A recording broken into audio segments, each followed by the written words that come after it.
Privacy versus security in the IoT. These words get thrown around a lot, but what's the difference? Picture this. You're sitting in your kitchen watching your smart television, but you're not watching the regularly scheduled programming. You're watching a gaming speedrun on YouTube while preparing your favourite meal. It's nice to have something on in the background. Right here, it's this one. My insane pace. Right here, this is the 112. Your phone is sitting on the counter in front of you, and it starts to ring. Alexa, pause, you say. Your hands are too dirty to use the remote control. And you tap your chin on your smartwatch to take the call from there. It's Grandma, and her washing machine is having troubles again. You tell her that you're looking to getting her a new model when you have a moment. You're happy with yours. It even texts you when your load is done.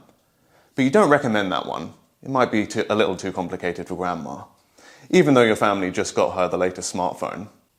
The conversation ends, and you resume your YouTube content with a quick, Alexa, play. You're feeling good. Good meal ahead, good deed for Grandma, good video with some nice cuts to world record times. Then comes the ad break, and it's not a skippable one. With her new 1957 General Electric filter flow washer. You're a little annoyed, but it'll pass. Then your blood turns cold. It's an ad for washing machines. Not only that, these aren't even the top models. They're a bit too simple for your taste, but they're within your budget. They're perfect for Grandma, and you can get one from the shop in town.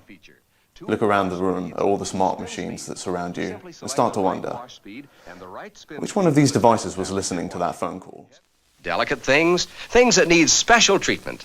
See the exciting new 1957 General Electric filter flow washer and matching GE dryer at your... Hello ipXchange community. It's your usual host, Dr. Eamon Standing, but unlike most of the time that I appear on camera, usually at shows, in the intros and outros to videos, or weekly roundups of our content, this time I'm reading from a script. You may be wondering why. Well, at the start of 2024, ipXchange decided to go full force into the world of video content. We believe it's what sets us apart in the world of electronics news, aside from our focus on disruptive technology. But I love to write. So we thought it was time for a new type of ipXchange content. In lieu of my usual off-the-top-of-the-head rants regarding technology once a month, I'll be doing one of these. A high-concept thought piece about a particular issue or phenomenon in the industry. And what better way to start than with security versus privacy in the IoT, or more accurately these days, the AIoT. Have you ever felt that your tech was listening to you, showing you ads before you've even Googled the product? We've had many conversations about this in the ipXchange office, and we've even talked to leading innovators in the field of smart home assistants who have assured us that there's no code in these devices that is enabling it to listen to you and use your private conversations to sell you things, or worse. In the dinner preparation story, there are a few points of vulnerability where one might think information was being leaked to third parties, eventually resulting in the advertisement on YouTube. Let's highlight all the pieces of technology mentioned in this miniature sci-fi horror story. The smart TV. It's connected to the internet and interfaced with Alexa, whether that's in the device itself or in a separate hardware product. The YouTube app is likely linked to a Google account. The smartphone and smartwatch. These devices are linked via Bluetooth so that the smartwatch can take calls, and the smartphone is connected to the internet, likely on the same local Wi-Fi network as the smart TV and any other device in the house, the smart washing machine, for example. The phone is also most likely connected to the same Google account as the TV. But then there's Grandma's phone. This device was temporarily connected to the previously mentioned phone through a cellular service. Or was it connected to the cloud via a supposed encrypted app? Didn't you get that phone for Grandma because you wanted to video call her? Strangely, it seems that all these devices were very well connected through the cloud. Hence Internet of Things. So where did security and privacy play a part in this exchange? And where could it have gone wrong? Let's start by defining both. Security in this context is the practice of making sure that an IoT network, and any cloud infrastructure it uses, cannot be accessed by unwanted third parties. Data on such a network needs to remain within the confines of that network, unless you say otherwise. Security also extends to the devices within that network. If someone were to get a hold of one of the devices, a good hardware security solution would prevent third parties from gaining access to the data within all devices on that network, using the compromised device as an inroad. There are many ways of doing this, from data encryption to physical countermeasures at the circuit level. Everyone likes a good Mission Impossible style self-destruct. And then there's the next level down, security that prevents third parties from altering the software or firmware of the device to introduce vulnerabilities into the system. This could be done over the air or directly via a wired interface. Privacy, on the other hand, is a rather different concept to security in general. When we think of privacy, we're not thinking about the typical exchange of data between devices. We want our devices to communicate so long as it is done securely. But we don't necessarily want our devices to exchange data about us. Privacy in this context might include our faces, our voices, our age, demographic, financial circumstances, our search history. This sort of information, or data, is not something many people are comfortable with being exchanged between devices, especially when there is no need, or if it ends up in the cloud where a good hack could ruin an otherwise convenient service. There's also a damn good reason why many modern laptops have a privacy shutter for the camera. And it's not just the raw data of an audio or video feed that might make us a little nervous to have always listening or always watching devices in our lives. With the emergence of natural language artificial intelligence, the subject matter of our conversations is up for grabs too. All that's required is some good AI transcription. When it comes to our smart home example, one might suppose that the security argument could come into play at the point where YouTube ads are being tailored to what is being said in the room. But without getting into the argument that you may have actually agreed to this when you didn't read the terms and conditions, one would think this also comes under the umbrella of privacy.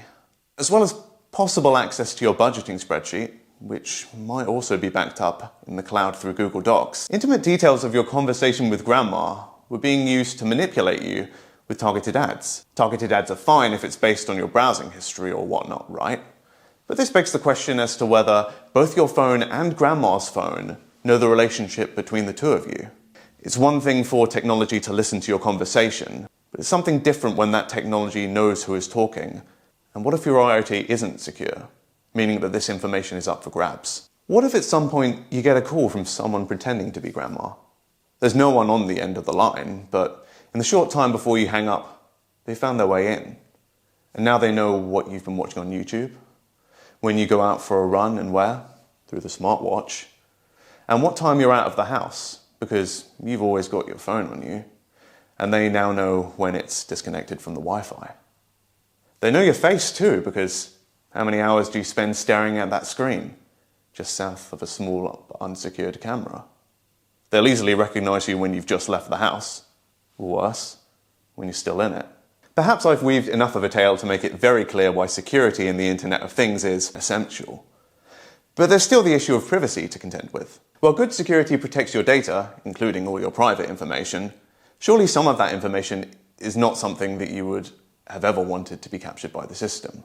By this point, we've established that no third parties are going to get at this data, but it's still in the hands of the first parties, you, and the second parties, in this case, Google or whoever is managing your cloud, and for some cases, your internet provider. Sure, they can't just go look at your search history. Sure. So for a truly secure and private IoT, ideally you don't want any of your personal data leaving a device. It won't go to the cloud, and it won't travel between devices. Your Home Assistant listens to what you're saying, but it doesn't tell anyone or anything. It's your little secret with the machine. This is the all's well that ends well scenario. Your IoT devices don't relay your personal data to the cloud, and you can feel safe knowing that your home isn't spying on you. Roll credits, subscribe for more disruptive content, and as always, wait a sec, don't we need a load of our data to go to the cloud or travel between devices, even if some of it may be linked to something personal like what meetings you've got today? Isn't that what makes it an Internet of Things? And more so, isn't that the key selling point of this technology in order to make our lives easier? Well, bummer. I guess we'll just have to live in a world where our tech sees us naked and listens to our conversations. And so long as the security in our IoT is good, at least it'll only be cloud industry billionaires that can see that if they wish. I'm sure they've got good enough lawyers. But in all seriousness, while there is inevitably going to be a secure exchange of data between the cloud and your devices, is there a way that we can ensure all this data is far less personal in nature? This is where recent innovations in Edge AI truly get their chance to shine. Essentially, if IoT end devices could take in sensor data, for example, a face or conversation, and only transmit the meaning of that data to the cloud rather than the data itself, we would have no issues of privacy, right? Here's an example. Your home security system looks at your face through a door camera so that your door will open for you, and only you, when you've got your hands full with 2 bags of shopping. Facial recognition is a complex task, and if your system has a time-of-flight-based dual verification method so that the door won't open to just an image of your face. The depth must be there too. That's a lot to process. So send that data up to the cloud, have an AI verify you, then send the command back to open the door. Who cares if the internet goes down? More secure anyway, right? If you have to get your keys out, that's life. Or all of that verification is done on the device with local AI trained specifically for the task. It knows that it's you at the door, but it never takes your picture. It never stores reference images of you on the device. All that training was done a long time ago. And all that remains is now a neural network that can carry out the task. Now that's private AIoT. So let's expand this beyond the home. Privacy in smart city applications, a much bigger IoT, is, or maybe should be, a big concern for anyone that does not wish to feel like Big Brother is watching them. But if you're on the internet as much as I am, you'll see conspiracy theory videos about citywide facial recognition deployment, which can be scary when you consider how vast the network of CCTV cameras is, especially in the UK. But these are systems designed to protect us, so why do we get so nervous when AI-based facial recognition is introduced to it? That's a story for another video, or more accurately, another channel. But the essential paranoia is that we're moving towards an interconnected, AI-driven society where if the system, the IoT, were ever to become compromised through poor security, your privacy, your anonymity would be gone. But engineers are smarter than that. People tracking, for example, is an application which is rarely interested in the actual identities of the people being tracked, at least not within the smart city concept. Companies may want to understand building occupancy or where people gather in a store so that they can gauge what is interesting to customers. At the end of the day, it's all about increasing sales. Sure, they may want to understand the demographic of the people gathering in these areas, and that is a privacy concern, but let's not get carried away with ourselves at this stage. They can gather that information when the customer fills out the warranty form. To measure where people are gathered, you don't need a camera to perform facial recognition. You need a people counting and tracking algorithm that recognizes an image as containing a set number of people and seeing how they move in the frame. Is that too complex to do without a video feed being uploaded to the cloud? Perhaps. So I'll do you one better. How about a LiDAR image? That's not really going to have people's faces contained within the data, so we don't mind that going to the cloud. It's private, right? Not good enough? How about we have Wi-Fi hotspots dotted around and we see which phones tried to connect? That has no connection, all puns intended, to the identity of the person, right? Better still, a bunch of Wi-Fi connection requests doesn't need to go to the cloud to contain actionable data. Those addresses could be queued with a number based on the data's visitors, and that number can be transmitted to a cloud server to see the overall picture of the occupancy of people around the city. Even if that IoT isn't secure, the private information about every person it tracked remains safe. And isn't that what we really need in our IoT? So let's wrap this first thought piece up. I hope you've had as much fun listening to it as I have had writing it. Security and privacy in the IoT are no doubt huge concerns for the future of this technology, maybe even as big a concern as the battery and sustainability argument against it. But when it comes down to it, these words mean two very different things, and it's important to distinguish between them, though you might find that they overlap a lot of the time in their real-world use. Security in the IoT is something that is as obviously required as security guards to buildings and properties. You don't want unwanted data leaving or entering your IoT, and with the IoT constantly growing and using new wireless protocols to keep power consumption down and build better networks, keeping on top of weak points remains a top priority at the hardware and software level, whether on the device or in the cloud. Privacy in the IoT is, for lack of a better word, a human problem. Even though many of us share much of our lives within the public domain, certain lines will always be drawn under information that we don't want to leave our zone of control. The simplest way is to stop private information leaving an IoT end device, and developments in Edge AI have made this much easier by converting real-world data, such as a picture or voice sample, into an inference that does not directly compromise the raw identity data of the user. I may have started this thought piece with a mini horror story about a house that is spying on you, as well as all the devices within it. But in reality, with the correct security and privacy measures in place, this should not be your experience of the Internet of Things. so long as big tech is being honest about its conduct. When operating correctly, having your devices well connected means that you can do exactly what the story illustrated at the beginning. You can tell your television to pause your favorite program when your hands aren't free.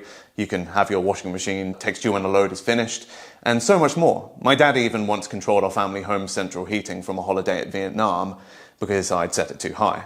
And as long as no one else was able to do that, I'm pretty happy. Thank you for watching this thought piece, and I hope you found it enlightening or entertaining depending on your level in the field. I'll always try to keep these relatively general interests within the tech sphere. If you've got a topic that you want to see covered, let us know in the comments, and I'll do my best to research and script an episode. Special thanks to my video editors Jake and Harry, who make this all possible, and to Guy and Rihanna for letting me go ahead with this sort of content. It really gives me a chance to think about and digest the key concepts behind the technology that we write about every day at ipXchange. Subscribe for more disruptive technology, leave a like and ring the bell to help us in the algorithm, and as always, keep designing. Hey, where my engineers at?